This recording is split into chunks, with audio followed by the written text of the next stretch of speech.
Hello, everyone, and welcome to another episode of The Lifting. Today's episode is being recorded on 11/11/25. Uh, I now open this circle with a true benevolence and no conflicting agendas as of this moment in time. So, Joanne? We are all one, and when one is harmed, all are harmed. When one is helped, all are helped. Therefore, in the name of who I am, and I am one with all there is, that only the highest good be done. We pray for you, your friends, your family, your loved ones, to let healing energies in. Let them love you, let them nourish you, and let them bring you to your highest good. We ask for benevolence now to come in with no conflicting agenda so that we may have this conversation in a great understanding. And we ask for malevolent or mischievous type beings to be swept away so that we may have this conversation in peace. And with that, and with great blessings that we always send your way, we say, so be it. And so be it. Today's topic was actually one that was requested via Facebook texting. Josh, this is the one you requested. So, this one is dummy timelines, dud timelines, is how he put it. So, what that is, and I did not realize how synchronistic this was. Here, Josh, you doing this on, let's see, what the date that you sent this in? Monday, the 10th of November. So you sent this in today, or at least our date and time, from where he is. But today had a session that also had to do with dummy and dud timelines.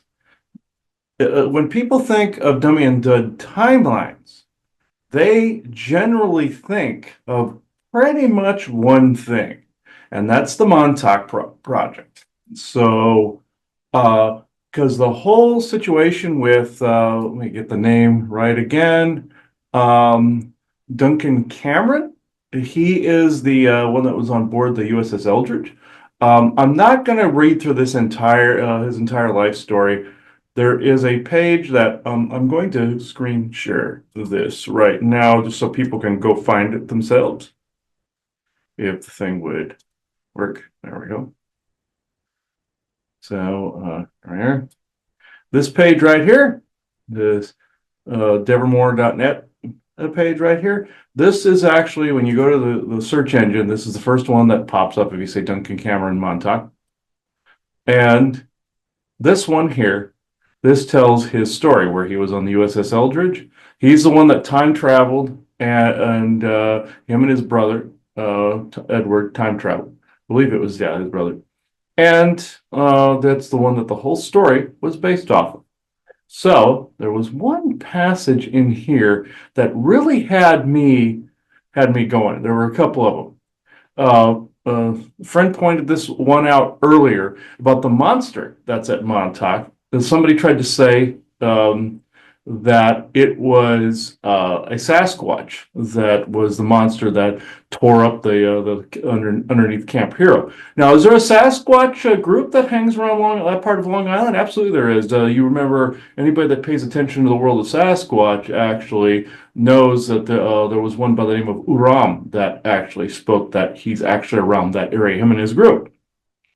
But was it the Sasquatch? No, it was an egregore, basically an intense focus that created a monster. This may sound familiar. If people, and I will take this off share screen while I explain this.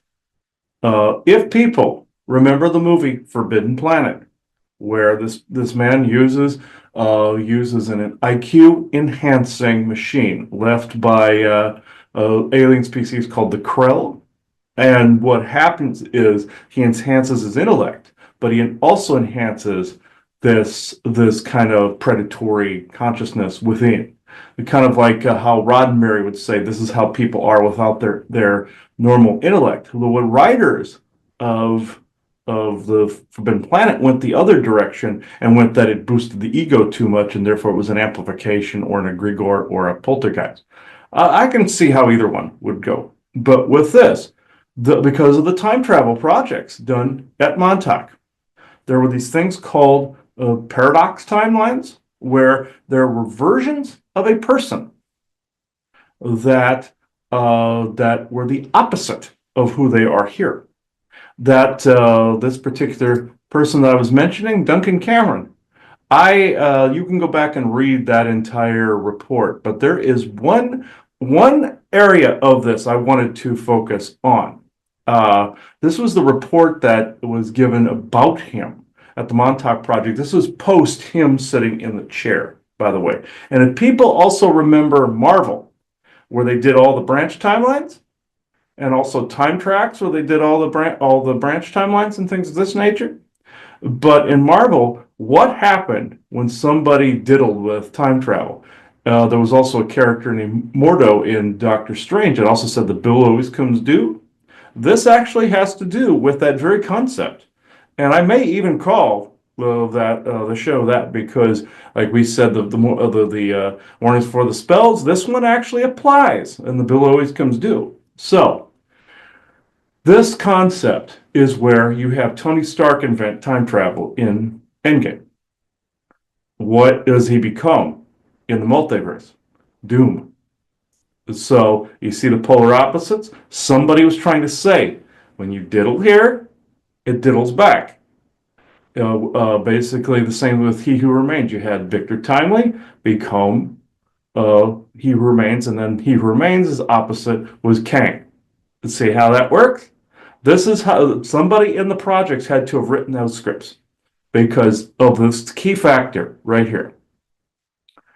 Background history. The character sheet given here is not for the Duncan Cameron, but for a Duncan Cameron, a variant like you see in Marvel.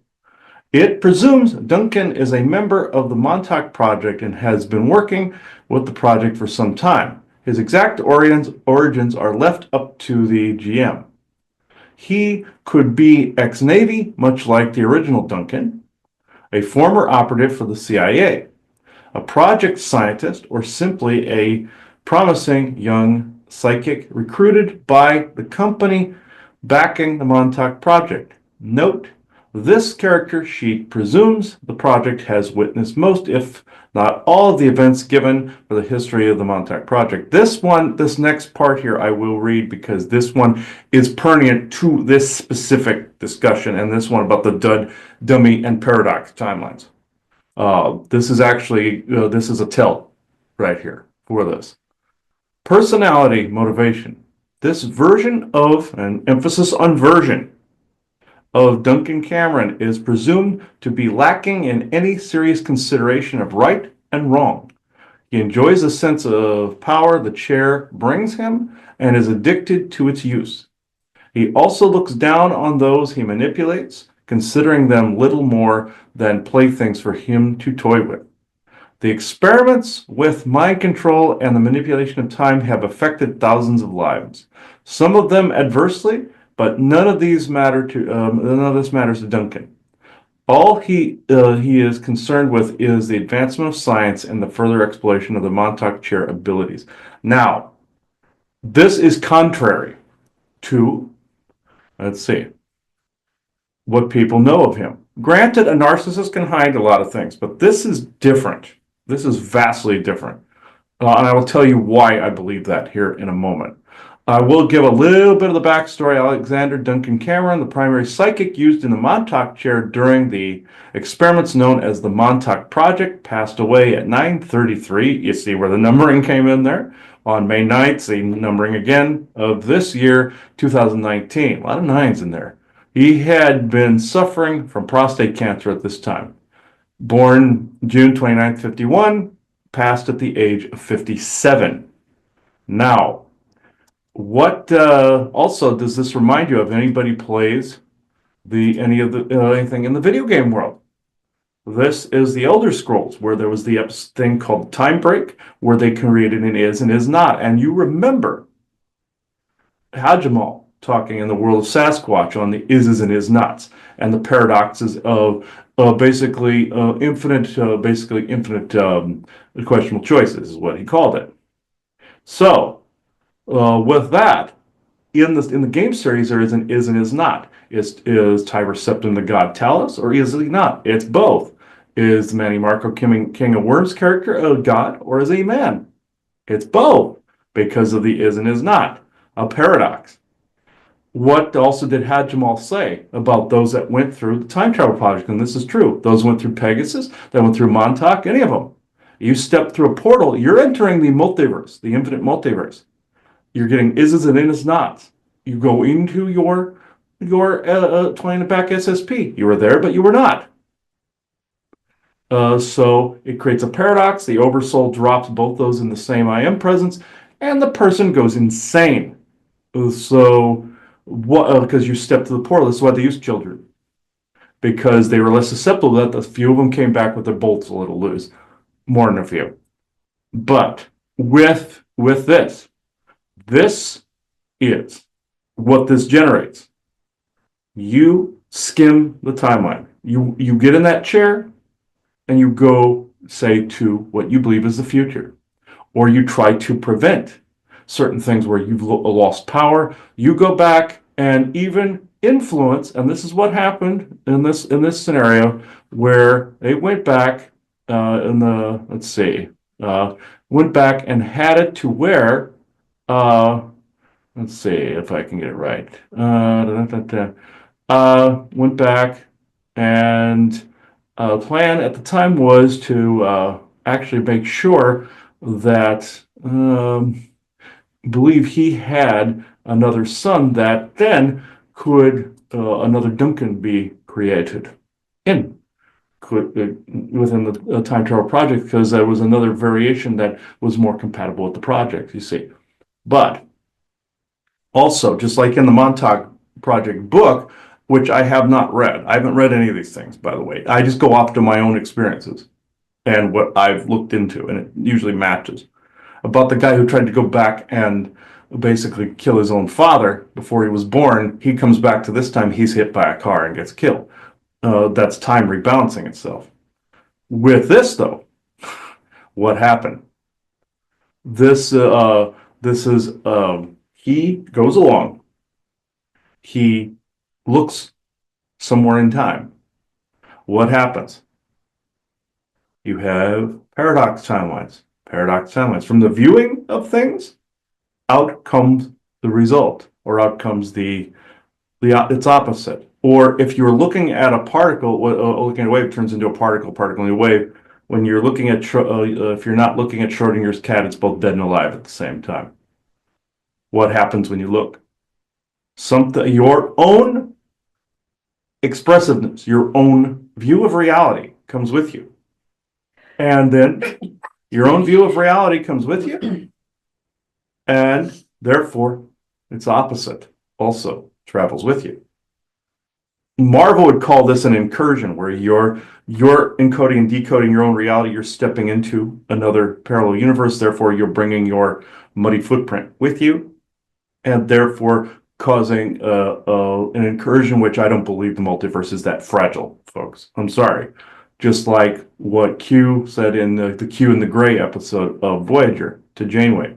You're not actually seeing the Civil War. You're actually just seeing what you comprehend. Go watch that. That is where that comes from. But with this, what does it generate?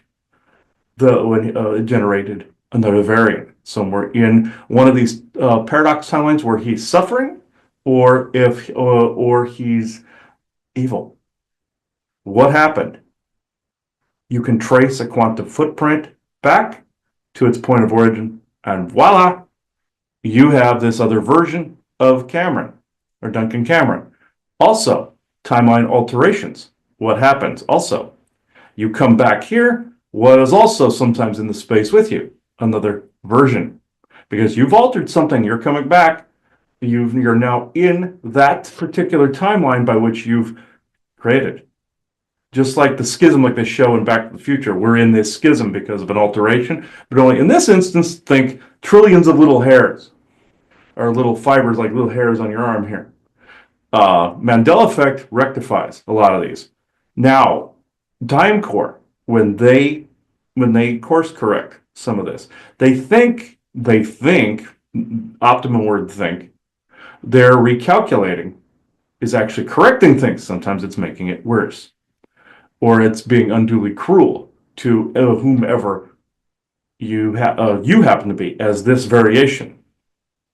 They could be stagnating you because of something over here that they believe they are course correcting.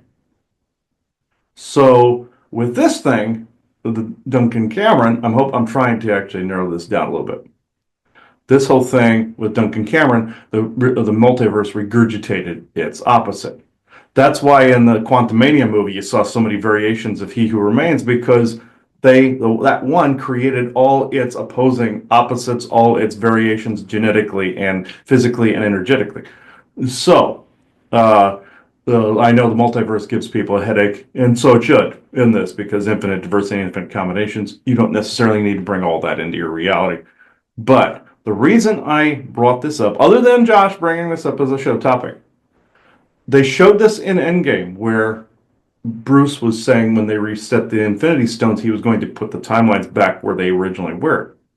Not snipping like the Gardner family did for Time Core and or gardening the timelines, where the family all up the East Coast, gardening the timelines so that this country formed the way we know it as today.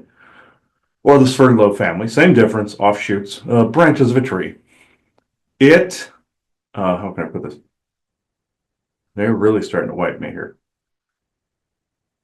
When you start to tamper, you create monsters that you hadn't counted on. You create focuses from multiple versions of yourself within the same clusters, some suffering, some good, some stagnant, some okay. They all believe they are the expression at the moment in time focused on one goal, and that was the chair. What happens? An egregore is formed by a group focus. What if that group is you? That's where that egregore at Camp Hero came from. It eventually was always going to come back as a variation of himself and come back and destroy the project, because the time had to heal. It had to consume itself. It was always going to consume itself. This is what will happen to those time travel projects in the end. Remember, if anybody in sessions remembers over the years, I always say their own projects will eat them alive. This is exactly what it is. This is what they've wrought from this. Why do you think they're so anal retentive about the 20 and backs? They know if they don't return somebody past a certain time, not only will they go insane, but they will generate variations of them, will fractalize and generate this egregore that will eat them all alive. This is because it's a group focus, but it's one, many in one, focusing on an egregore that's insane and consumes all of it because it's trying to correct history. They're trying to correct and heal time. Just like the Earth took Neanderthal consciousnesses and integrated them into, they were an invasive species, integrated them into the Earth as something that would consume death energy and do a cleaning job. Think of something similar to that, but the egregore focus, that is a group focus, creating a tulpa. Tulpa is an individual by one and many. So just like the misconception, when people like say if you say you're a we, a they, them, everything, you're suddenly greater. No, it's an is and is not multiverse of madness, acid trip from hell right there, because you're an I am presence. You are you as you shift timelines. But with paradoxical ones, they're all focused on that same task: good, bad, ugly, indifferent, all of it. Egregore. Now, why did I say it like this? When I did my session earlier, Duncan Cameron came through. I intentionally reached out to him. What did I find? I found a ton of versions of him, completely unstable. I tried to reach out to that one that died, as the older man in year, let's see, yeah, it was 2019. I tried to reach out to him. What did I get? For a little while, I got a stable person. What else did I get? every other variant and variation that was created because of that damn chair. I probably have a few myself. Anybody that's been through the time travel programs has it orbiting them like a moon. And if you've also done a 20 and back along with the Montauk chair, you got double whammied. It's like the Pike character in Strange New Worlds, or Discovery, excuse me, that grabs the time crystal and the Klingon tells him his timeline is locked in, and he tries to alter it and it creates something worse. Who do you think wrote that sequence? That is somebody that's been in the projects. Because you try to alter a thing, it starts to create all these freaking fibers and hairs, and or in the timeline you're in makes something worse. They tried to say that was responsible for the Romulan War and that all that other horse shit. I don't completely agree that the martyrdom thing had to take place in that. That I think is propaganda. The other part is, will it splice and do all this crap? Yes. If that got too technical for people, I'm sorry, but this is what I saw. I eventually had to remove him. I couldn't handle his energy. He was too both like this. He wasn't a fixed point. He was the embodiment of the mini multiversal version of himself. People that were in those projects, when they were fused into the walls and things like that on the USS Eldridge for the Philadelphia experiment, they had passed through the time vortex like you see in Doctor Who. Where Doctor Who got the idea for this from is they showed the Master character going insane by looking into the time vortex. He was a child when that happened. They were making reference to these projects. I found out the phone booth thing is a portal. It was actually considered a gag or a joke. Portal, phone, listen for tone, listen for beeps, listen for this, for the different messages. These are references to V2K as well. So people think it's higher frequencies. It's actually the V2K beeping in your ear the whole time. These are references to these things.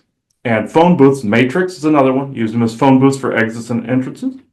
These were entrances and exit points for time travel projects and military projects. And also regular projects where they would use paid phones and phone booths for getting a hold of their contacts in regular, non-time travel stuff. So there is kind of a running gag going with that in the regular circle. I was always curious as to what the phone booth was. Now I'm not curious anymore. So, last point. When I started looking into this more, I started getting contacted by a group that I've personally found familiar, but I didn't hear them. I saw a prompt, a computer prompt in my head, a little window about that big. Right over the third eye on the my right hand side, over the right eye. And what happened was this person was responding to yes and no questions on a computer prompt like you'd see on Tron. And I won't get into the Tron discussion right now. That's for GIC. We're doing one called the Meta and the Tron at some point. That is going to be about the Tron accuracy and all that at some point here. You're going to see it in close proximity to this when you see this. I kept seeing this, and these people felt very familiar to me, like they were in an operational booth somewhere. And you knew when people were laughing because you felt the energy go up. You knew when, because I felt like I had a camaraderie with whomever this was. Like I knew them, but I didn't. Again, paradox. So, do I know that individual? Yes. Do I? No. So you can consult that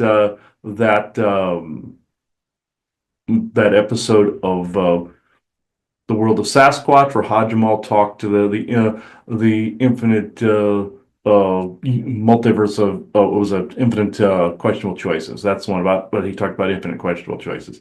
This talked about a lot of this as well. But I wanted to bring that up. This is kind of a segue into that Tron talk. If you have any other ideas for the Tron talk, let me know.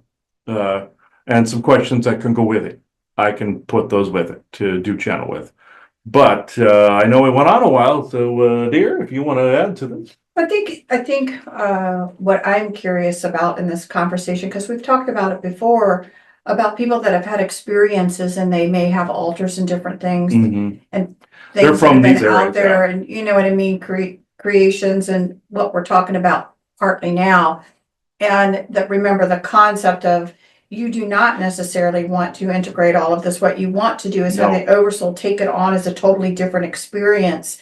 And I think what you've been, Still part of the oversoul experience. So, right, yeah. it's still part of the oversoul, but can you imagine again how impossible it is to bring all of those different experiences into one I am presence with sanity? It doesn't happen because it's way too much, and or the personalities could be so different that the approach would be, do not necessarily integrate, but allow for the oversoul to have it as a shared another totally different experience, no different than you're having different experiences in the multiverse in other areas. Mhm. But again, in the bigger sense of picture, it sounds like, again, when we're talking about the opposite experiences also being created, is that it's like it seems to be like a very delicate balance that the oversouls do to keep balance. Mhm. So whenever it's having all the different versions. So if you create a new one, it feels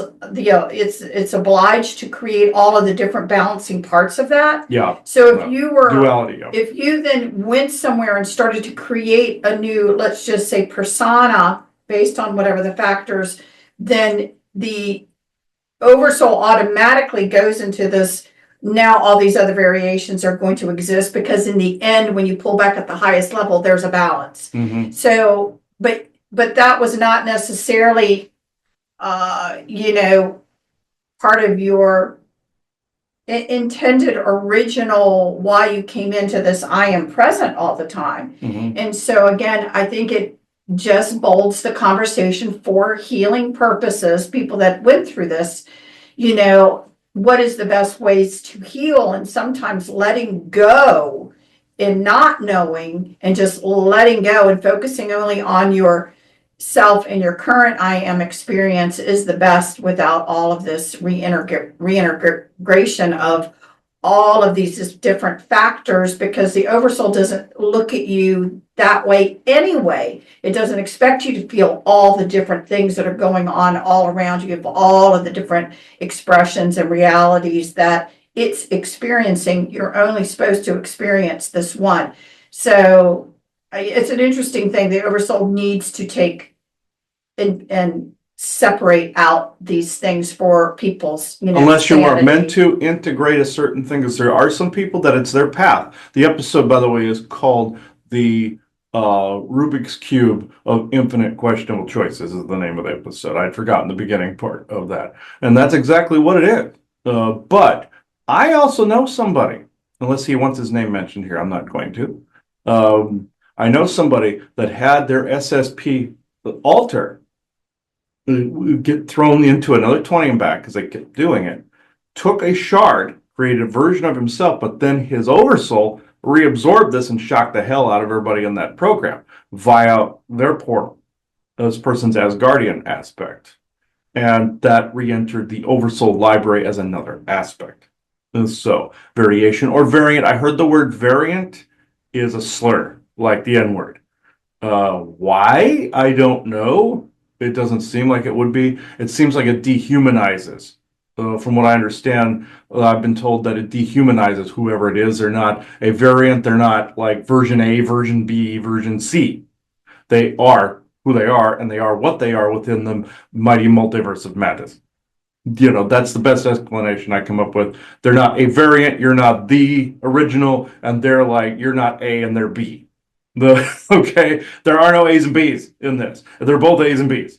That's I know that's the best I can actually translate it. The further you go into the multiverse, the further even the falsehoods and the lies actually become truths. Just like they say the Elder Scrolls are in the Elder Scrolls. One of the characters in the Elder Scroll in the College of Winterhold library says, the Arcanium says, when he talks about the Elder Scrolls, it says, you ask him who wrote them. He goes, I can't even tell you how that doesn't even make sense.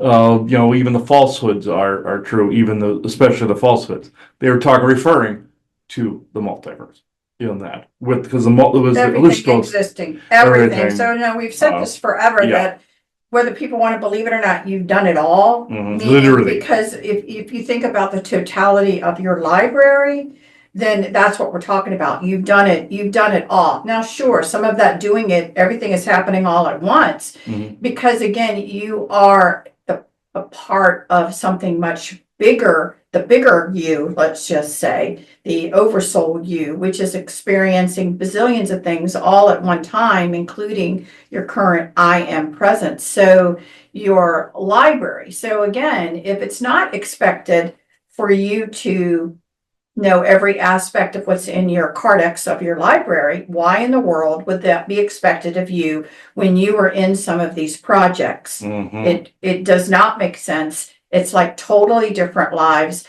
And again, I hate to say it, we said it before in that show, that there were people that whatever qualities that could be used, again, you were looked at as a science experiment. What can I use that you can, that is helpful to me? Not helpful to you, but helpful to someone else. And if It was you- always just helpful to someone and else. if you had a quality or something that was valuable, you would birth a lot of different versions. If they, in a sense, so you think of birthers in many different ways. I'm birthing, an actual fetus child, or am I birthing a shard of a soul somehow that can be put into a different body to have a different type of experience? And again, you don't reintegrate as an avatar all the different parts of your library. This really should be looked at the same way. Now, there are things that actually do apply to integration. Like if this version of you experienced those things and the memory was just kind of wiped or kind of suppressed, different story. Or if you're meant to pull those tools from the multiverse and reintegrate because it's your path why you came in to actually be that person that's helping self-correct. All right. But for the vast majority, A vast majority, absolutely not. no. So So, we do, again, we acknowledge that it could be it's the whole kit and caboodle. But if you look at it as a bell curve situation, the vast majority of people, because way more people were in these programs than people know about. And so the vast majority of the people do not have memories, nor should they have memories. And again, and hopefully the oversoul is looking at it as a totally different experience that it allowed to happen like other experiences in the library. There's going to be those few, less than more, way less, than more people who, were meant to remember something just to be able to explain the experience out. It's very difficult, especially if you're trying to hold on to something, maybe you should consider letting go of, because again, how the opposites are affecting you currently. Because it's almost like, if you're tethered to something, then there is just like in physics, when you have two things close together and they stay together, the goal is to balance out the energies. So if you have one of your personalities that was here and one normal one that is here, guess what? And you tether it, you're still going to try to do this. So let's say you're normal, this is abnormal. You have that tether there. Guess what? You leave normal. You leave it to balance out, to try to balance out. That's what that integration sometimes can do. What you need to do is sever. yeah, and also what's integrated, I will mention two other things that Elder Scrolls actually brought in from the projects. When somebody's reading an Elder Scroll, they either go blind or they go insane. And in the storyline, it overloads the optic nerve and they go blind.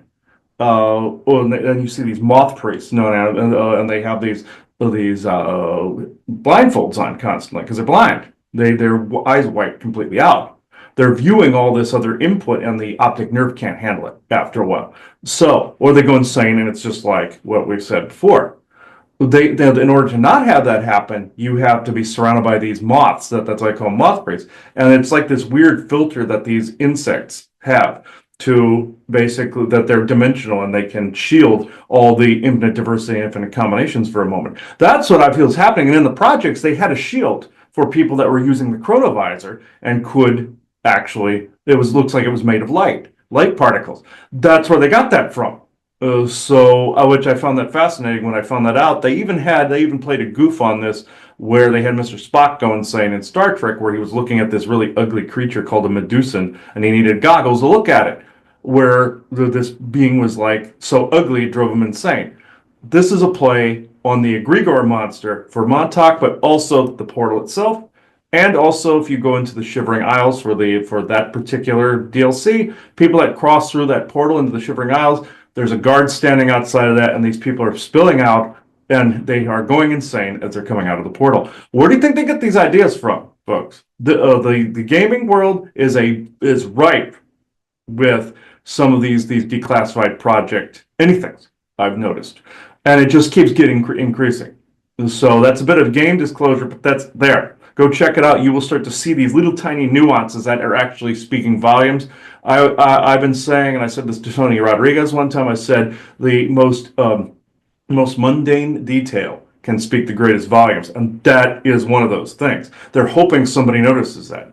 And it's one of the most mundane, boring things you wouldn't get. Why? Why are they nuts? Because yes, is the god of madness inside that portal, of course, but the portal is what these people are hanging around the portal. Why are they nuts? That's how that happened. So I found that you can kind of interesting. see on a whole nother level if you think about it. So here you got these oversouls, and they're allowing for a lot of this stuff. Let's just say. So to me, it's like shooting a silly string all over the place. Mhm. And then you have the poor Time Core and those other people's, because again, it's not just what affects our life and balance. So they just look at this oversoul's looking at its own balance, but then what all of the other ones who are intermingled and all the balance of that. So you got the poor Time Core and all these different people trying to keep a bigger picture balance. And it's like, and you're even off by even one decimal point with this, it's funny because the oversouls are like and all the silly silly string string. all over the place. But you even And here are enter. all the other ones trying to straighten it all out. And here's a bit even deeper for you. Imagine you walk through the portal and 100 of you are doing the exact same thing in some other little arm hair, little branch timeline. And say one of you gets lost in the infinite sea of madness. What happens? It has this domino effect through all those little fibers, which are all you. But also, having walked through there, you've created all of these fibers that now are affecting the very thing that you walked through and also caused you to walk through to begin with, the effect before the cause. So they're meeting what's known as a destiny paradox. A destiny paradox is you're meeting the very thing that then drew you there to begin with and then ended up creating it. Doctor Who did this, by which at the Lake Silencio season, you see him dying, therefore he's locked into a destiny paradox where he always had to be there. But then he found a way out of it by faking the death and made them think he was inside of a suit. Now, the suit they show with a bunch of little people in it that looks like a big person, sometimes they use things like that. That's where they got this from. And suits that surround in that weird light I told you, like the moths, that's an actual thing, folks. They just put it in a mystical, witchery, sword and sorcery type of format like they did for The Witcher and the Secret Space Program and the Super Soldiers. The mutagens, the nanotech, all of it, they turned it into medieval fantasy in that. This shows how much that's infiltrated the fantasy and game realms. But the point I am trying to actually make with that is don't fulfill the destiny paradox. If you don't fulfill the destiny paradox, like I saw the show Timeline, where it was a woman's diary that caused someone to go back in time and screw up the timelines. Her partner says, don't write the thing. Don't write it. Sometimes writing the book ends up creating the whole thing. You put it in writing, you're solidifying, your brain is solidifying, and the timelines are solidifying. And there was one that I was discussing with a friend of mine today. Another concept, other than the destiny paradox, I was discussing the bootstrap paradox. Doctor Who brought this up in the Peter Capaldi era. How would they have known this if that wasn't about the actual time travel projects? We also, when you saw that episode years ago about David Tennant saying the Time Lord Victorious thing when he tried to wantonly alter the timelines just because he felt he could, and you said that sounds like the Montauk Project. That's it's because they're basically I can, therefore I should. No, That's that whole Time Lord Victorious bullshit. So you don't want to go that route. But with bootstrap paradox, you have the example they used was you wanted to go back in time and see Beethoven, but you couldn't find him. Where is he? He didn't actually exist. You bring the music back, publish it, and the timelines go off without a feather ruffle. History goes off without a feather ruffle, but the person didn't actually exist at all. You're just honoring history, or you go back and plant an artifact or something, as we've said in that type of discussion, and get it to form a history, when in fact something may not have existed at all. So that's a bootstrap paradox. Some of these things are bootstrap paradoxes. So I just wanted to point that out. Not all of it, but they do. They seeded themselves in history because we already saw the history by which then they created the thing by which then created them. Stupid reference. Family Guy did the same thing with Stewie creating the very universal energy by which then he was born within. Loki did it, by which then the multiverse created a variant of him, by which then he becomes the god of stories and saves the multiverse. You see the concept? I have to integrate those others because people have actually been appreciative for me saying these things, because it integrates it into things they're familiar with. So these are the concepts that have come up in sessions. Like the reason you're here is by which then creates the thing by the reason you're here. I know that sounds weird, but all right. But it is an interesting thing Yeah. because I can't remember exactly what he said as far as the discussion title, Mhm. but the concept of, is this a dud timeline or something? Yeah, I believe, okay, What was the it? exact thing was, I'm looking at it right now, dummy timelines and dud timelines. So- Yeah, So I think the funny thing about that is that, well, doesn't that depend on your perspective? Because, you could have gone somewhere and done something, the oversoul's allowed it.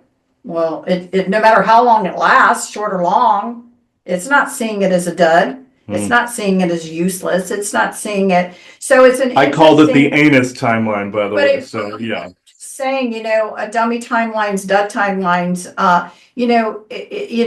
threads are thrown off all the time, but I think dummy or dud is always going to depend on your frame of reference. Like variant, always on your. You are. So like, A and I B. can see from a avatar's perspective, being sit in the chair, creating these other timeline variants, having to deal now with another variant of yourself being there. God forbid you think you need to integrate things that maybe you don't. And like I said, with the energies in your life that's supposed to be like this has now been pulled up to this, and maybe the outcomes that you were hoping from on your current lifetime aren't quite panning out the way the original thoughts were, let's just say. And maybe you would want to call that then a dud timeline because of what happened. But your oversoul's going, well, wasn't that interesting, right? So I think when we get into those topics of dummy timelines, dud timelines, it's a perspective thing.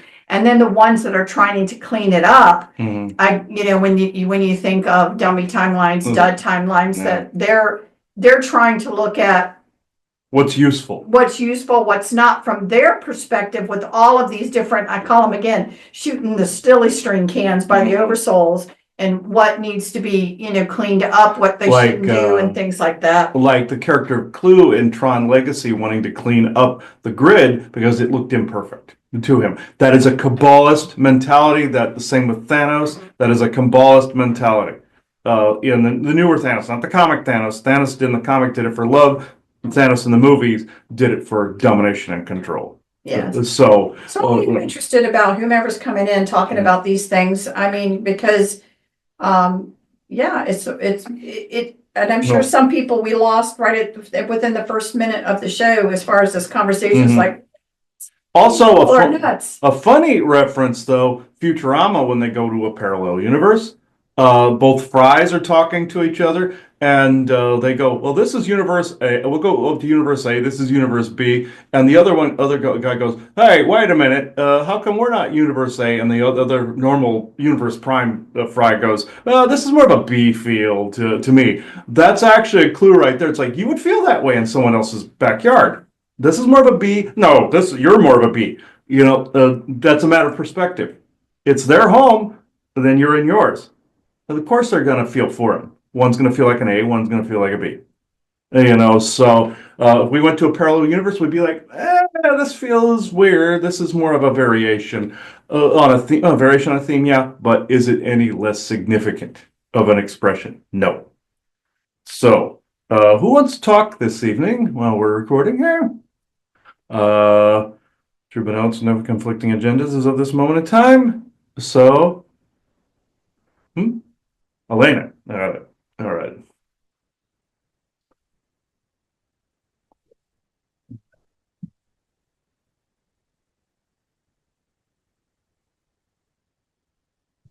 Okay. There's actually a lot of energy that it's just built up. I know, because you know how difficult it is for me to translate what I just told you. So that is incredibly difficult, folks. You're getting both the is's and the is nots, and you have to translate that as a verbal fact. And I can see how quantum physicists don't want to leave the house. Okay. And temporal mechanics and such. You go nuts. So, all right. I think just for the first time, maybe some soul type level beings have decided, maybe I'm going to listen to this one because it's really, really, really high pressure in here. Somebody said, okay, Spock, let her talk. Okay, let's see. All right. Actually, I don't know who that is, but okay. There's been a lot of, I don't know who they are today, but they're friendly. So, I pride myself on knowing exactly who they are, but okay. Elena?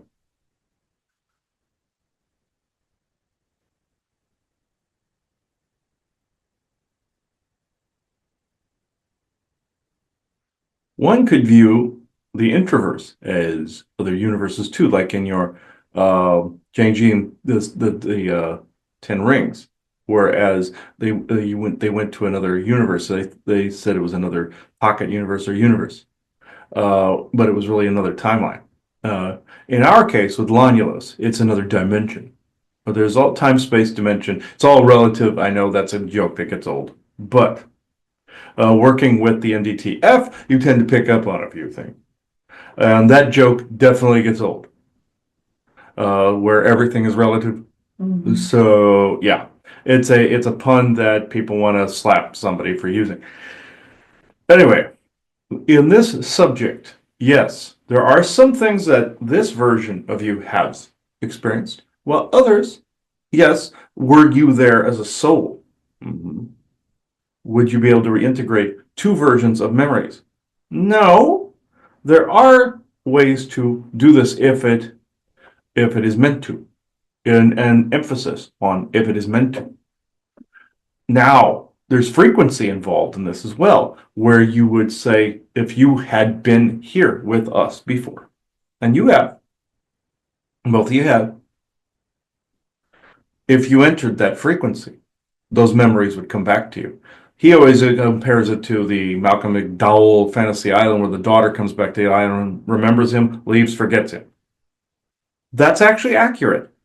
Frequency differentials. You remember things in a certain frequency, like you remember some details of this conversation in a certain frequency, then you don't later, or only partially. He always hates the fact that happens, but it's a frequency differential. Now you have your CIA dumbasses with their cocktails that try to take the memories from, like in your Incredibles 2, where the one character says the other. It's not a exact science, where they erase the boy's memory of the other girl. Yeah, it can take everything. Like when people have left the projects, they forget the thing they invented. Just like, again, your Welcome to Paradox show, where your Henry Rollins created a pad that could wipe memories. And then they got reintegrated, and the person died. He did this to someone who killed his wife. The person wanted to forget their sadistic side, but then had no way to truly get rid of it, because it wasn't part of the memory. It was part of who they were. So that frequency attaches to a memory, and memory is frequency, frequency is memory. That is always true. regardless of the methodology of taking it from or suppressing. Now, if it's from some other out periphery areas, it's not always advisable to integrate. Now, if it's from the same view, fine, cool. But if it's not, excuse creepy creeper, wait a moment.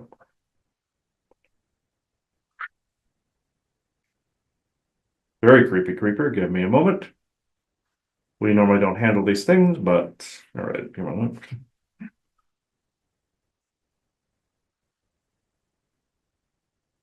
Now, in the instance of frequency being memory and memory being frequency, absolutely all day long. Or if something you're supposed to bring back because a government agency took it from you. If it's one of those loop jobs, let's just say, it gets trickier. Because if it was in a different brain, but it was still you, and it's still your soul that got transferred, and you get transferred in, the soul remembers, and if you're meant to bring it into this brain and encode and decode it, great. But if you have all these other variations from one of those projects where you're going through a portal, no. It's ill-advised to completely bring that in. Sometimes you get fragmentaries from someone else and you think you are that person. Because you're remembering, you're getting the engrams, like a Star Trek would say, memory engrams. Or your Invisible Man series, where the one character brought his brother back by integrating one of his brain or memory engrams into his own brain, bringing temporarily back the person. Yes, that can be stored that way, or a neuron like your Commander Data had in Star Trek, same thing. This has happened, where somebody has had that put into themselves, and they've also experienced an is and is not, because they are literally both people. Sometimes it's the oversoul wishing to experience most of the time, but there's also, how can I put it, past lives. There's also, this is why it's not advised to bring all of that in, unless you're supposed to learn from it. But then there's other expressions and dimensions that are happening in other parts of the universe. It is also, in other parts of the multiverse, it is also a misnomer that you're supposed to correct those dimensions' lives. What happens when you act as a guide for those dimensions? You get locked into that experience, and guess what happens? You start to create more fractalizations and more paradoxical hairs, as he calls them, on the arm. You actually looking and interfering creates the very problem you're trying to correct. It's the effect before the cause. It's destiny paradox. It's drawing you in to then create itself, though therefore it causes more issues. It's that egregore of you grabbing a hold and pulling you towards it. It's roping you, as he said. If you get roped, you're not supposed to follow that. If you have an affinity, you're supposed to follow that. It's like if you buy a house, because you absolutely have to have it, means you're getting roped. Some entity is pulling you in there. But what if that entity, in that case, is you? Then you're constantly having to correct those to satisfy the egregore's hunger. This is what this is. People have been misconstrued to go and look at these dimensions because they feel they have to correct and guide things. They're being pulled in by themselves of that opposite polarity, that monster, that egregore that then eventually must consume the whole situation and right it. It's a healing effect of the Mandela effect. I hope you understand this. Well, I do, and again, I find it interesting, so I'm curious about, again, your perspective of other things we were saying about whether it's a dead timeline or not is a matter of, I think, perspective. You agree with that? None are duds per se. He laughingly nicknames his experience, him and his friend Richie nicknamed this experience the anus timeline, where things just haven't been coming together, you see. Forgetting the fact that you're already existing in a reality that has come together. He thinks it's like that Everything Everywhere All at Once after she's audited her oversoul, her daughter's audited her oversoul, uncreated what they need to create what they need to create, reset what they need to reset, because the multiverse was kind of falling apart because of the influence of that other oversoul, but yet the person's business is still failing at the end. That's not always a certainty there, but saying that that is the lane of that variation or that lane of that expression. That's what that was trying to say. Grabbing tools when necessary to correct an imbalance just like with that whole egregore situation. But then it got reset to the point where it was supposed to be. Now, but you forget what you do have at times. You go for what you don't have at times to try to fill a void, or to actually, because you want to be creative and come up with new ideas. That's what you're supposed to do. But to call it an anus timeline is comical yet unfair. Because as you ground and how can I put this? Resituate and reevaluate, you'll find that the flow is drawing you towards the thing that you were meant to be at, if you just allow it to. Yes, people always say surrender the flow. I wouldn't recommend that verbiage or that. You never surrender. What you do is you allow the flow, the boat to flow on that river towards the thing that is meant to. Now, are there blockages and dams along the way that beings will try to direct you towards the false things? Absolutely. It happens all the time. But when people use the verbiage, oh, this is the anus timeline, what does that actually signify? That your life is shit. Sorry, it's in the verbiage. And I'm not going to be a new ager telling you that it's always the verbiage, because it's also the intention too. As comical as this is, it is not recommended that you continue to see your life as this unending whatever. Allow it to flow to the next thing, and you will see proof that that's what it was meant to do. Right, and I hope he's listening to you. This is something personally we completely don't agree on. So I don't actually see our lives that way, and I hope he's listening. But to some of the comments that you've just made. So, but I do find the whole concept of this really, really interesting because of the dynamics. We've talked about this a little before, of how you can unwittingly allow yourself to get caught up in energies and other expressions of yourself that really do start to cause a unpleasant anal leakage effect, let's say. And so you're doing it to yourself by not kind of having an expectation that something is not a part of you. It's a separate issue that belongs to the oversoul. Yes. It's that whole energy thing I was talking about trying to have a tether to something that really potentially is not going to be helpful to your current energies that you're trying to have here. And so I was hoping maybe you could talk a little bit about that. Repeat that one. The tether to something that you really should be letting go of, and how trying to balance the energies that you're now doing will be not good. People will often do this. And that egregore that was spoken about, that would be you. That's some can dominate control, like your Dormammu character is actually Doctor Strange in a variation. But what is that egregore monster in reality? Of course, the collective focus. But what is it, or who is it, that is actually allowing the rebalancing? That would be the void. That then creates all of these via the tether by which was formed by these programs. There's always a tether. You've been in one, you have a tether. He calls it like an orbiting moon, but that's a tether. He sees it as like this orbiting orb of facts, figures, and things like that. Tether. Should you continue to honor that tether, or should you do the opposite of what that pull wants you to do? Normally, people think the pull is intuition. Like, what did I say before? By looking into the dimension, you're doing exactly what that egregore wants you to do, to fulfill itself, the destiny paradox. You do the opposite. You don't do that. You don't have to maintain those dimensions. Metaphysical and New Agers have been taught since practically birth that it is your job not only to awaken people, but your job to maintain as you go along, as you rise in frequency. That is one of the loudest, biggest piles of horse shit that exists within that medium. Because you do the thing You're actually by that creating the very thing that created the destiny paradox. Now, as your Doctor Who would say, time can be rewritten. Absolutely, of course. Time is rewritten by you not following the tether.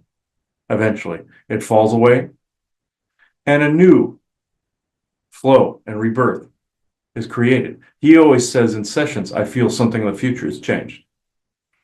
Because a tether has just fallen away, and another variation of that egregore has just been uncreated.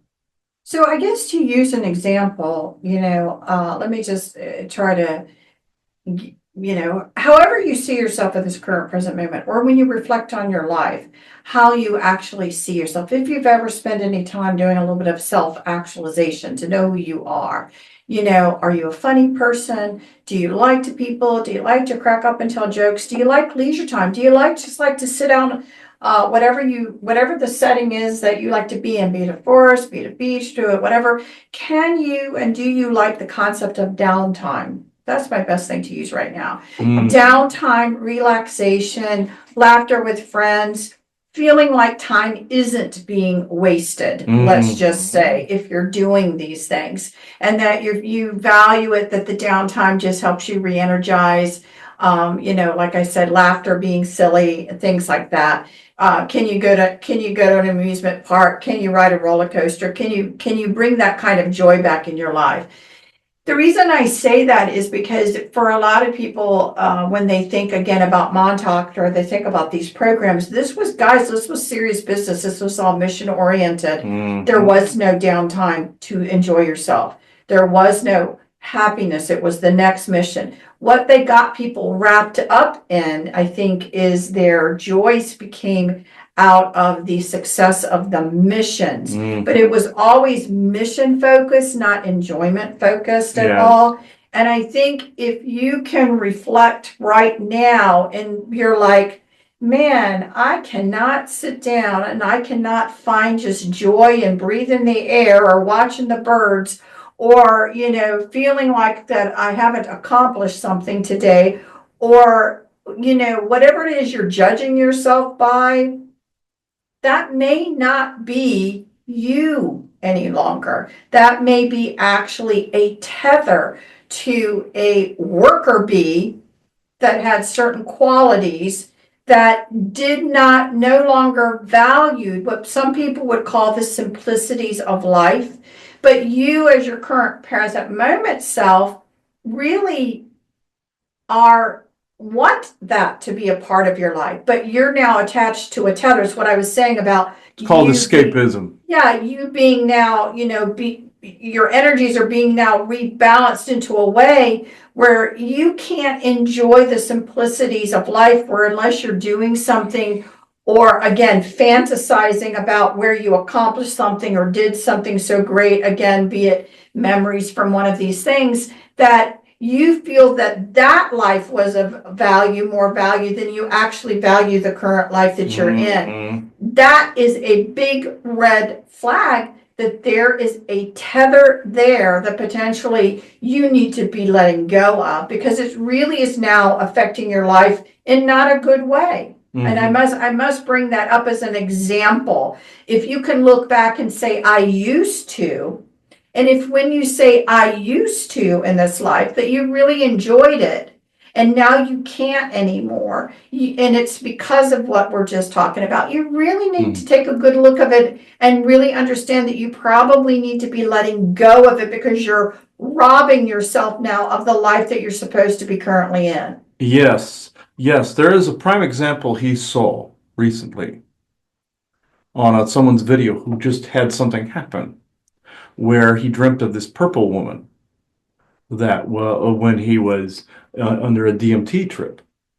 And his friend also came in contact with the same being of a life he had out there. But also, what did he see as he was going along? He also met another version himself that was working on a Stargate portal for the Secret Space Program. That he worked side by side with this other version to help him figure out the portal physics. This is one of the things. that we were talking about. The other thing with the other life with the other woman was his galactic history, their galactic self, and this other person was his spouse. So, and of course, he has an earthly girlfriend. Now, different from this is say if you were here on Lonulos with us for an extended period. That something worth remembering? Absolutely. Not saying as such. Now, unless it causes problem, which it isn't, for yourselves. Now, if it caused an imbalance, then yeah, it would be bad. But in that instance, that was not necessarily part of the regular SSP rabble. But the fact that he had to be looped back here because it would have caused an egregore because of the other thing, like what that man saw with the other version of himself. That whole loop had to be reconciled. So therefore, he had to be brought back here to come to meet the origin point. Now, if you guys were to come here now, it's not like that. But it was a nesting doll within a time frame, which actually was positive and is worth remembering and integrating. The other part, not necessarily so much. You see the difference? This monster would have consumed over here had this not had been reconciled. Now, what about the tether? The tether is really meaning to the unnecessary bits. There are necessary ones that are needed to open things up here and integrate it into what you call the benevolent Akashic grid or the butterfly effect. Some people need to do that. He did this already in some instances. The Lonulos thing is actually separate from the other, except that it got integrated into a nesting doll. And also the crossing of dimensional barriers then allowed for, again, that egregore effect. This has been solved now. So like I said, if you guys were to return there, you would not run into this. You'd be able to stay indefinitely. But what of the tether? You have to, it's invasive to cross the portal if you have one of those tethers. How do you rid yourself of it? As I said before, that is an egregore trying to create a destiny paradox. Let it fall away. Unless that is something that a memory that is meant to be used. You will know the difference between, as he says, a roping and an affinity.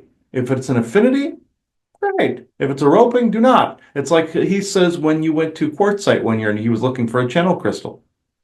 One, he was really drawn to it, but then he found an insectoid consciousness trying to get him to bring him home with him. Or like one of those masks that you were given that was somebody was influenced to give it to you. Then he found the other crystal that he had an affinity for. Different. Same thing where people say, oh, I must have this house. Why? Why must you have this house? Why must you have this in this exact way? Why not flow to the thing you're supposed to? He says he's remembering things in reverse, a premonition about a house. I believe he's mentioned it, of a colonial style home. This is not necessarily a destiny paradox. That one is closer to a bootstrap paradox. Whereas he's not remembering or not seeing or not experiencing the context by which got him there. So it's similar to a bootstrap. But focusing and remembering that, something that of which you have not experienced yet, could be maddening. Because you don't know what timeline that you're jumping to get to that goal. And that's based in a frequency you are not experiencing yet. But yet you are, because it is such a joyful feeling. But in his case, he felt sorrow and loss. What is this both? It is both the shred of destiny paradox, bootstrap paradox, and it is and is not. But it is the oversoul and the soul saying, yes, there's something positive in that experience, but there's also something that you must know here in order to get there. How can I put this? Frequency here, take this, bring it here, and you automatically gravitate to it. What happens if you use those same travel portal physics and focus on that singular point? And you always say, go to the end and bring it here. What if you did that with a thing or place. What is that timeline of yours going to do? And pull you towards it. What is this spell? Egregore. You see what I mean? A feeling of loss because you felt that you're supposed to be in that spot. What is that egregore doing? Pulling you towards it so that you constantly look at the thing by which it is created. And I shouldn't say it is still you. People with high psionic abilities create egregores just like the Forbidden Planet effect. So that could be the cause or the definition. But I believe you understand. I do. And again, it goes with what we say as far as manifestation goes. What you need to really focus on is not as much things being in it, not as much as certain people being there. But when you look at the dynamics of the interactions and the feelings of, let's just say if these things are what's important and you want loving, belonging, friendship, trust. What are the experiences you wish to have amongst the people, whomever you're with, and then allow that to drive your boat, not force a particular place or person or object into it. Yes. It's like, what is the experience that I want to have in my life? And then let those that are in alignment with that end up showing up. Hopefully it is family or whatever, but who knows? Sometimes we create our own families, but but let that drive how it all ends up becoming what it is, not specifically saying you have to have this whatever, or this house or this car or this person or however it's supposed to be. But what are you guys doing, saying, acting? What is bringing you joy? And then let it play out. I think that's what you're trying to Yes. be, what was trying to be said. Mhm. Yes, this is exactly it. What was said to him by a friend. He was visualizing exactly how he wanted a certain manifestation, but it was a paradox because you cannot drag those other people with you, kicking and screaming, saying, you are here, you are here. Yes, you can visualize dialogue being said to keep things peaceful, as someone showed him once. Showing a handyman showing up at their house and agreeing to fix a certain thing they screwed up. Different. You're manifesting a peaceful outcome. It's different when you are wishing for a thing and certain things and people to be in that manifestation, but you're undermining your own manifestation by then creating its opposite. You see, it makes no sense in the physics of it. You are creating an energy that is not to be, because it is involving these other people. Now, if you are with the other person and you're co-creating, different. This is the difference. Well, good. Well, thank you. Well, I don't know if we have hopefully answered, given perspective to the question that was asked today, but I think we've talked about a lot. I know a lot of people are like, I didn't follow much of any of this one, but it is an interesting topic. So any kind of last final thoughts for this show? He had a thought in his head that he needed to put. The person also on the phone there also asked about 3i Atlas. Oh. And so he's integrating this into this. He and I both say that there are a number of people right now that are saying, oh, there's codes coming from this. There's upgrades coming from 3i Atlas. There's all these spiritual things happening. Think Hail Bob for a minute with your cultist that came up that basically said, oh, they thought they were going home to a spaceship. How do you know they didn't? But right there with there's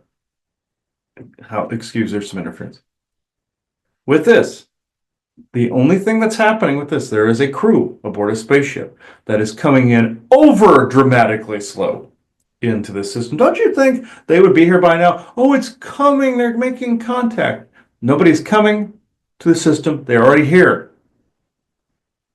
Nobody has to dramatically park their vehicle up to the earth like, ta-da! Ooh. That's what they're doing. They're dramatically coming into this system. Look at us. This is the slow awakening of humanity. And these people aboard this spacecraft are a bunch of dweebs doing this. They think that it is funny. That, people will see this and we're going to just slowly, dramatically come to the system to integrate and encode and decode this into people's brains. No. This, yes and no. Think of the paradox there for a minute. This group, this crew, is one of those that is just coming in to do this. Is this alien? Yeah. There was one earlier that came into your system, but it was for the same reason. It was that ancient Mayan spaceship that came in years ago. That was the same. Excuse. This people saying, "Oh, there's an upgrade coming in." There's no upgrades. There's no codes. There's no turning carbon DNA into crystalline DNA. This was all New Age crap. I'm sorry. Yes, are certain things waking up in your body? Yes. It's kind of almost a form of a puberty. Yeah, you could say that. Do energies affect the body? Absolutely. Do tides affect your body because the gravity and the moon, all that affect you? Plants affect you? Astrology, a whole bit. Yeah, some of it's horse crap, like some retrogrades right now are, this is affecting this, and this will always be negative, and you're never going to get out of it, etc., etc. Oh yeah, there's no hope that because Mercury is going retrograde, you're going to feel like shit. Wrong. Yes. Is there an effect it's having on you? Yes, but people co-create most of the doom during Mercury retrograde. Oh, it's another retrograde. We got to just go, we're going to be depressed now. And woe is me, poo. Boo-hoo. This is what's going on there. Even Valiant Thor said this. But with 3i Atlas, guys, it's a spaceship. It's a spaceship with people on board that are being very, very, very melodramatic right now. Tell them to cut it out. You want to actually see them? Tell them. Do not give in to, they're giving us upgrades. Bull crap. No one's giving you upgrades. No one's giving you handouts. Except we will all work together to make everything better. That's theater. So on the one hand, on a positive note, again, it's bringing awareness that there may be Bringing awareness more than just us here. But they're being dramatic about it. Right, they are being dramatic about this one. But every time this happens, it's about, I hate to say it because, folks here will jump all over it to control the information one way or another. But again, if you've listened to anything that we've done all over these years, this is a Tuesday because how many times do we tell you the skies are full? That between our own stuff that's out there that you think is alien, that isn't alien, that really is our stuff. And, what's really going out there. And the fact, if you've heard us talk about, the movie 65 and what was going on millions of years ago, guess what? It's still going on. No. So I think it's an interesting thing how I find how people are trying to utilize this event. Which is from the perspective of the people on the ship, them trying to bring an awareness, for people to figure out in a way that can't be stopped. But then you've got, all of the people jumping onto it, trying to spin the narrative or whatever. And, but guys, this is just one of many, lanes of traffic out there. Let's just say a lot of stuff is going on that you don't see. So, but I am all for if it's giving more people awareness and pause to think that there's something more than just us, and or that things are going on out there and not, and it's not just a blank slate, that's fine with me. But for us, we haven't really talked about it because again, this is just one of many, so for us, it's like, we're not going to spend any of these nuances that we know kind of aren't. It's like, how many different times do you have to hear that we're out there and other things are out there before you believe it's true? So this is just another example of something else by someone else just trying to lend their, efforts into helping people understand that there's more out there that you think. But again, certainly no savior. Yeah. So Certainly no savior, and Spaceball 1 has now entered the system. So, with dramatic music coming Right, in. exactly. Also, another misnomer, crystalline DNA came from your ancestors. Those are the ones from the 65 time frame. Why you have carbon DNA the way it is because you're a mix. Will some crystallize? Maybe, maybe not. But it's not a point of evolution. It's you're remembering in reverse. Like Doctor Who says, premonition is remembering in reverse. In this instance, you are remembering, but you're pushing it ahead when it's something that's behind you. Like he always says, if it's an undealt with past, you think it's ahead of you when it's behind you. Like the Ragnarok, people think apocalypse. So that's really what it is. It's unreconciled past because you think you're seeing a lie of a evolutionary past or Darwinism when you actually came from out there. So it's unresolved, it's a lie, an untruth. Therefore, you're thinking it's ahead of you when it's behind you. It came from your ancestors, nothing more. People think it's a point of evolution. Oh, 12 strands of DNA, 12 strands of chakras and all this. No, I'm sorry. Epigenic DNA will certain things unlock? Yeah, I will say. And when they say, oh, you're going to be compressed into a diamond. No, that's trying to get you to consent to more hardship. So therefore, you're thinking you're going to evolve out of it. You evolve the way you react to those situations, not the fact you're being compressed and oppressed and possessed. That's a whole lot of horse crap. So I just wanted to bring that up. So Josh, I hope you like this show. I think it's not a simple answer. Whether you think something is a dud expression or a dud timeline has everything to do from where you sit. That's also dud and dummy timeline, and variant is like saying muggle and normie. Right. And again, I tend to believe if you think that you're looking at a dud timeline, it may be because you have a tether there that you need to let go of. Mm-hmm. That's really kind of dragging you down here. And so work on, I think, a better understanding of that and let go of what does not serve you in your current present moment and get out of your heads that everything must be integrated, because that is what the oversoul is there for, to integrate it in a big picture. And you will, when you leave here, you will see the whole library if you're ready to do so. And also, sometimes if you're wanting an escapism, sometimes it turns into a bit of a cult because of the energies, like the Hale Pop and the Heaven's Gate guys, where they wanted to go back to whatever spaceship they were on. And some things like that happen, yes, but some things do happen like that where people have a link to that. But when you get it into that egregorish type of situation, it's a destiny paradox, and that's what the Heaven's Gate thing was. It was one of those. So I wanted to bring up that. Now that those people actually go home, yeah, in a manner of speaking. But it was more one of those things, like it was one of those destiny paradox types of things. They were remembering another existence that coalesced here, and therefore it created their own doom, if this made sense. So I wanted to bring that up. So thank you, everyone. I will now detach. So. Oh, and remember, if a memory is yours or if it is not, do not integrate what it doesn't belong to you. Keep what does belong to you. Like he says, keep all the soul shards, parts, pieces, and energies and frequencies that belong to you in the here and now, and get rid of those that do not, like you did with the solar eclipse that time. So, and the codes and parts, pieces. So I think. Okay. So that's actually quite interesting. So yeah, keep the topics coming. It actually works better turning a question that you've had into a show topic.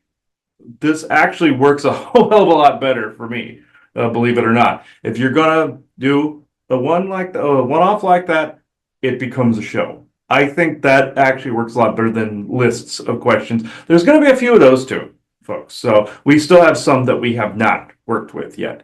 I still have some that I have not put into a Q&A show. There'll be a couple of them, but just make sure from this point forward, for my mental sake, please put it in show idea form, because this seems to work out more smoothly. So, Joanna, do you have anything else? Hope you found it interesting. All right. I thank everybody for watching this episode. The lifting, you're probably seeing this towards the end of November. When this is actually aired. So I now close this circle within true benevolence and no conflicting agendas as of this moment in time. So thank you, everybody. Bye-bye now.